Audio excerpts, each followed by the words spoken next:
নমস্কাৰ এই মুহূৰ্তত দিব বিচাৰিছো ৰাজ্যৰ কেইবাটাও ডাঙৰ গুৰুত্বপূৰ্ণ খবৰ। ৰাজ্যৰ যিসকল আত্মসহায়ক গোটৰ মহিলা আছে তেওঁলোকৰ কাৰণে ভাল খবৰ আহিছে। 21 আগষ্ট তাৰিখে আত্মসহায়ক গোটৰ মহিলাৰ বেংক একাউণ্টত সোমাই পৰিব 10,000 টকা। ওদালগুৰিত এখন মিটিঙত এই মন্তব্য কৰিলে ৰাজ্যৰ মুখ্যমন্ত্ৰীগৰাকীয়ে। ৰাজ্যৰ মুখ্যমন্ত্ৰীগৰাকীয়ে আৰু কেইবাটাও মন্তব্য কৰিছে। ৰেচন কাৰ্ড থকা সকলৰ কাৰণেও কেইবাটাও মন্তব্য কৰিছে মুখ্যমন্ত্ৰীগৰাকীয়ে। আপুনি যদি লাখপতি বাইদেউ আঁচনিত আবেদন কৰিছিলে নাইবা যদি গছ পুলি ৰোপণ কৰিছিলে তেন্তে আপোনালোকে 21 আগষ্ট তাৰিখে লাভ কৰিব অসম চৰকাৰৰ 10,000 টকা। লগতে PM কিষাণক লৈ আহিছে এটা ডাঙৰ খবৰ। আপোনাৰ বেংক একাউণ্টত ইতিমধ্যে সোমাই গৈছে PM কিষাণ আঁচনিৰ 2,000 টকা। কিছুমান কৃষকৰ বেংক একাউণ্টত 2,000 পৰা 20,000 টকা পৰ্যন্ত সোমাইছে। আপোনাৰ বেংক একাউণ্টত টকা সোমাল নে নাই কেনেকৈ চেক কৰিব এই ভিডিঅ'টোৰ মাধ্যমত জানিব পাৰিব। লগতে ৰাজ্যৰ মুখ্যমন্ত্ৰীগৰাকীয়ে কেইবাটাও মন্তব্য কৰিছে। সবিশেষ তথ্য এই ভিডিঅ'টোৰ মাধ্যমত জনাম। লগতে আন কেইবাটাও গুৰুত্বপূৰ্ণ খবৰ আহিছে।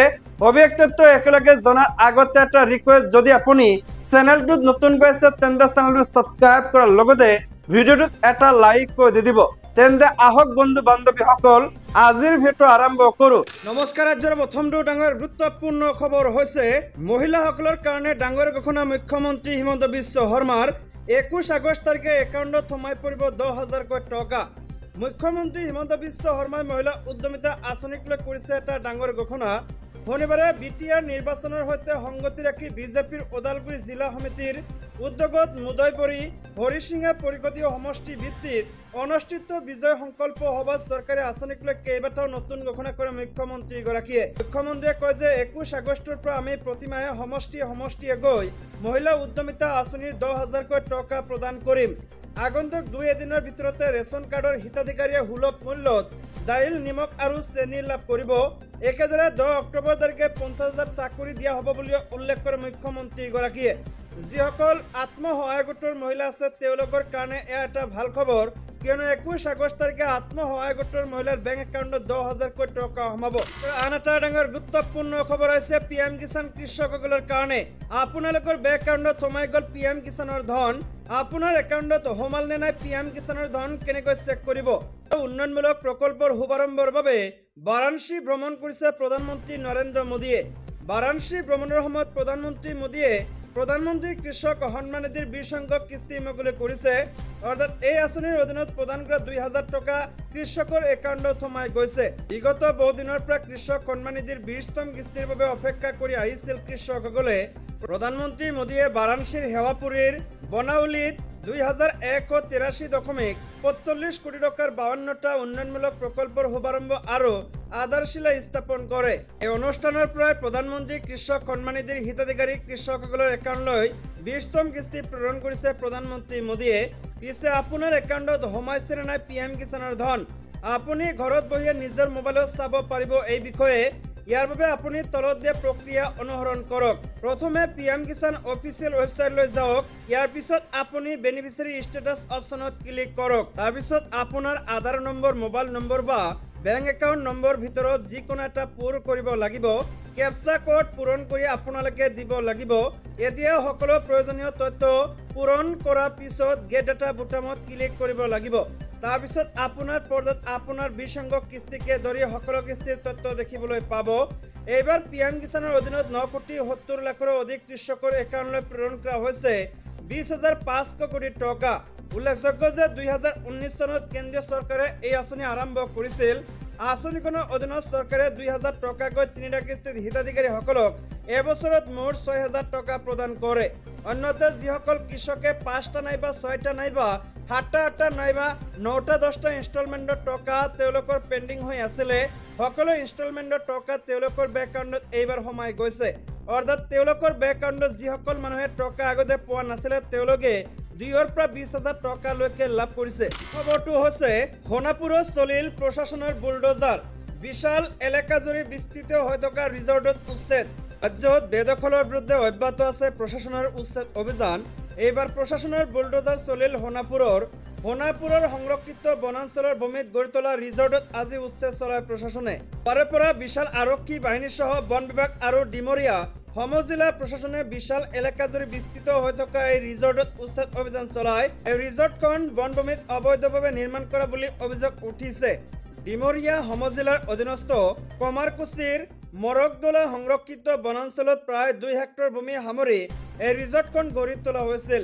অৰূপ কুমাৰ দাস নামৰ এজন ব্যক্তিয়ে অবৈধভাৱে সংৰক্ষিত বনাঞ্চলৰ ভিতৰত ৰিজৰ্টৰ নিৰ্মাণ কাৰ্য আৰম্ভ কৰা বুলি অভিযোগ উত্থাপন হৈছে। বিগত প্ৰায় এবছৰ ধৰি অতি গোপনে কমাৰকুছিৰ এই সংৰক্ষিত ভূমিত ৰিজৰ্টখনৰ নিৰ্মাণ কাৰ্য চলাই থকা হৈছিল বুলি জানিব পৰা গৈছে। ৰিজৰ্টৰ স্বত্বাধিকাৰীৰ বিৰুদ্ধে বনাঞ্চলৰ মূল্যৱান গছ বন ধ্বংস কৰাৰ লগতে পাহাৰ খননৰ অভিযোগ উঠিছে। ৰিজৰ্টখনৰ স্বত্বাধিকাৰী অৰূপ কুমাৰ দাসে তেওঁৰ বিৰুদ্ধে ষড়যন্ত্ৰমূলকভাৱে এনে পদক্ষেপ লোৱা বুলি দাবী কৰিছে। উচ্ছেদস্থলীত থকা 21 বিঘা মাটিৰ মেধি পট্টা আৰু 5 বিঘা মাটিৰ একচনীয়া পট্টা থকা বুলিও তেওঁ দাবী কৰিছে। 1985 চনতে এই ভূমিৰ মেধি পট্টা লাভ কৰা বুলি অৰূপ কুমাৰ দাসে দাবী কৰে। তেওঁ লগতে উচ্ছেদস্থলীত থকা গছ-গছনিসমূহ তেওঁৰ পৰিয়ালে ৰোপণ কৰা বুলি উল্লেখ কৰে। পৰৱৰ্তী খবৰটো হৈছে ইতিহাসত প্ৰথমবাৰৰ বাবে এনে কৃতিত্ব ৰচিলে ভাৰতে। অষ্ট্ৰেলিয়া ইংলেণ্ডৰ সৈতে একে তালিকাত পালে স্থান। 5খনীয়া মেচৰ টেষ্ট শৃংখলাৰ বাবে সম্প্ৰতি ইংলেণ্ড ভ্ৰমণৰত ভাৰতীয় দল। এই শৃংখলাৰ পঞ্চম তথা অন্তিম মেচখন যোৱা 31 জুলাইৰ পৰা লণ্ডনৰ কেনিংটন অভেলত অনুষ্ঠিত হৈছে। দ্বিতীয় দিনৰ অন্তলৈ এই মেচখন যথেষ্ট ৰোমাঞ্চকৰ স্থিতিত উপনীত হৈছে। এই শৃংখলাত ভাৰতীয় দল 1 বা 2 ব্যৱধানত পিছ পৰি আছে। এনে পৰিস্থিতিত শৃংখলাত সমতা স্থাপন কৰিবলৈ এই মেচখনত যিকোনো প্ৰকাৰে জয় হ'ব লাগিব। পিছে অভেল টেষ্টৰ প্ৰথম ইনিংছত ভাৰতীয় দলে সকলো উইকেট হেৰুৱাই 224 ৰানতে ইনিংছ সামৰে। গতিকে অভেলত জয়ৰ বাবে ভাৰতীয় দলে এতিয়া যথেষ্ট পৰিশ্ৰম কৰিব লাগিব। চলিত শৃংখলাটোত 224 ৰানৰ এই স্ক'ৰ ভাৰতৰ সৰ্বনিম্ন স্ক'ৰ যদিও এই ইনিংছৰ সময়তে ভাৰতীয় দলে টেষ্ট ইতিহাসত এক বিৰল কৃতিত্ব অৰ্জন কৰিছে। এই কৃতিত্ববোৰে ভাৰতীয় দল ক্ৰিকেট জগতৰ 2 শক্তি অষ্ট্ৰেলিয়া আৰু ইংলেণ্ডৰ সৈতে এক অভিজাত তালিকাত যোগ দিছে। পিছে ভাৰতীয় দলে অভেলত এনে কি অভিলেখ ৰচিলে? অভেল টেষ্টৰ প্ৰথম ইনিংছৰ 224 ৰানৰ লগতে দ্বিতীয় দিনৰ অন্ত পৰালৈ ভাৰতে দ্বিতীয় ইনিংছত 75 ৰান সংগ্ৰহ কৰিছে। এইদৰে চলিত এই শৃংখলাত ভাৰতৰ মুঠ সংগৃহীত ৰান 3888লৈ বৃদ্ধি পাইছে। টেষ্ট ক্ৰিকেটৰ ইতিহাসত প্ৰথমবাৰৰ বাবে ভাৰতীয় দলে কোনো এক টেষ্ট শৃংখলাত 3400ৰো অধিক ৰান সংগ্ৰহ কৰিবলৈ সক্ষম হৈছে। ইয়াৰ পূৰ্বে ভাৰতে 1978ৰ পৰা 1979 চনত সুনীল গাভাস্কাৰৰ নেতৃত্বত গৰুৱা ভূমিত খেলা 6খন মেচৰ এক টেষ্ট শৃংখলাত ৱেষ্ট ইণ্ডিজৰ বিৰুদ্ধে টেষ্ট শৃংখলাত সৰ্বাধিক মুঠ 3270 ৰান সংগ্ৰহ কৰিছিল। এই গৰুৱা শৃংখলাত গাভাস্কাৰে ভাৰতীয় দলৰ হৈ 6খন মেচত মুঠ 732 ৰান সংগ্ৰহ কৰিছিল।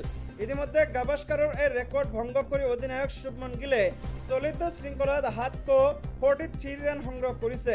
যে এতিয়ালৈকে সংগৃহীত মুঠ ৰানৰ ভিতৰত 1014 ৰান ভাৰতীয় দলে এডভাৰ্ষ্টন টেষ্টত সংগ্ৰহ কৰিছিল।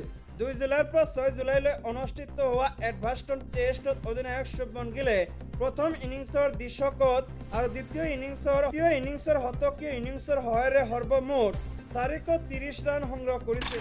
পৰৱৰ্তী গুৰুত্বপূৰ্ণ খবৰটো হৈছে বিটিচি নিৰ্বাচন। বিজেপিৰ সৈতে নহল বিপিএফৰ বাবে মিত্ৰতাৰ দুৱাৰ খুলি ৰাখিছে UPPL-এ। আগচাপি আহিছে বিটিচি নিৰ্বাচনৰ দিন। নিৰ্বাচনক কেন্দ্ৰ কৰি বিটিচিত বৃদ্ধি পাইছে ৰাজনৈতিক সমীকৰণ। এইবাৰ নিৰ্বাচনত বিজেপিয়ে শক্তিশালীভাৱে অৱতীৰ্ণ হোৱাৰ পিছতে অধিক আকৰ্ষণীয় হৈ পৰিছে নিৰ্বাচনী যুঁজ। ইতিমধ্যে মুখ্যমন্ত্ৰী হিমন্ত বিশ্ব শৰ্মাই বিটিচি নিৰ্বাচনত বিজেপিয়ে অকলে প্ৰতিদ্বন্দ্বিতা আগবঢ়াব বুলি স্পষ্ট কৰি দিছে। ৰাজ্যত UPPL-ৰ সৈতে মিত্ৰজোঁটৰ চৰকাৰ চলাই থকাৰ পাছতো BTR-ত অকলে নিৰ্বাচনত অৱতীৰ্ণ হ'ব বিজেপি। মুখ্যমন্ত্ৰী হিমন্ত বিশ্ব শৰ্মাই এইদৰে স্থিতি স্পষ্ট কৰাৰ পিছতে UPPL-ৰ নেতা তথা ৰাজ্য চৰকাৰৰ কেবিনেট মন্ত্ৰী উৰ্খাও গৌৰৱ ব্ৰহ্মই তাৎপৰ্যপূৰ্ণ মন্তব্য কৰিছে। বিটিচি নিৰ্বাচনত মিত্ৰতা নহ'লেও ৰাজ্যিক আৰু কেন্দ্ৰীয় পৰ্যায়ত বিজেপিৰ সৈতে মিত্ৰতা অব্যাহত থাকিব বুলি তেওঁ উল্লেখ কৰে।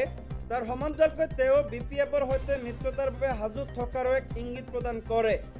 উৰ্খাও গৌৰৱ ব্ৰহ্মই সংবাদ মাধ্যমৰ সৈতে বাৰ্তালাপৰ সময়ত BTR-ত বিজেপিৰ উহুকাণত UPPL মোটেও শংকিত নহয় বুলি মন্তব্য কৰে। মুখ্যমন্ত্ৰী হিমন্ত বিশ্ব শৰ্মা আৰু ৰাজ্যিক বিজেপিৰ সভাপতি দিলীপ শইকীয়াই বিজেপিয়ে বিটিচিৰ ক্ষমতা দখল নকৰে বুলি বাৰে বাৰে কৈ আহিছে বুলি উৰ্খাও গৌৰৱ ব্ৰহ্মই সাংবাদিকৰ প্ৰশ্নৰ উত্তৰত এইদৰে কয়।